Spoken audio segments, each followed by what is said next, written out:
Mr. Scalise for 4 minutes. Thank you, Mr. Chairman. And Mr. Zuckerberg, I appreciate you coming here. I know, as some of my other colleagues mentioned, you came here voluntarily, and we appreciate the opportunity to have this discussion because clearly what your company's been able to do has revolutionized the way that people can connect. And there's a tremendous benefit to our country. Now it's a worldwide platform, and it's helped create a shortage of computer programmers. So as a former computer programmer, I think we would both agree that we need to encourage more people to go into the computer sciences because our country is a world leader, thanks to your company and so many others. But it obviously raises questions about privacy and data and how the data is shared and what is a user's expectation of where that data goes. So I want to ask a few questions. First, would you agree that we need more computer programmers and people to go into that field? Congressman, yes. That's a public service announcement we just made, so appreciate you joining me in that. On Mr. Shimkus' question, it was really a follow-up to a question yesterday that you weren't able to answer, but it was dealing with how Facebook tracks users, especially after they log off. And you had said, in relation to Congressman Shimkus' question, that there is data mining, but it goes on for security purposes. So my question would be, is that data that is mined for security purposes also used to sell as part of the business model? Congressman, I believe that those that we collect different data for those. But I can follow up on the details of All right, if you could follow up, I would appreciate that. Getting into this new realm of content review, I know some of the people that work for Facebook, Campbell Brown said, for example, this is changing our relationship with publishers and emphasizing something that Facebook has never done before. It's having a point of view. And you mentioned the Diamond and Silk example where you, I think, described it as a mistake. Were the people who made that mistake held accountable in any way? Congressman, let me follow up with you on that. That situation developed while I was here preparing to testify, so I'm not in all the details.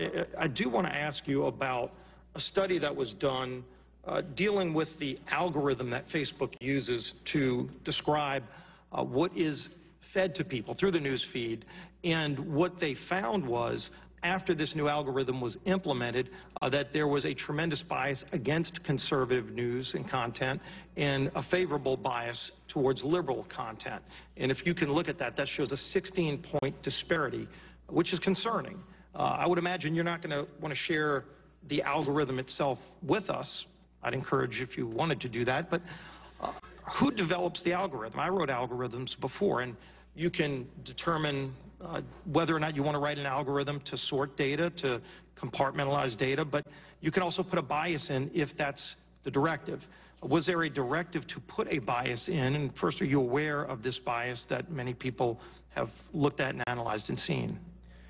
Congressman, this is a really important question. There is absolutely no directive in any of the changes that we make to have a bias in anything that we do.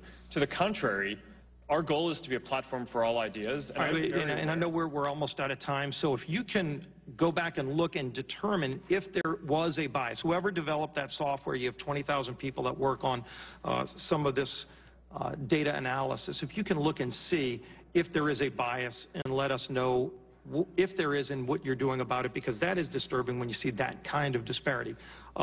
Finally, there's been a lot of talk about Cambridge and what they've done in the last campaign. In 2008 and 2012, there was also a lot of this done. One of the lead digital heads of the Obama campaign said recently, Facebook was surprised we were able to suck out the whole social graph, but they didn't stop us once they realized that was what we were doing.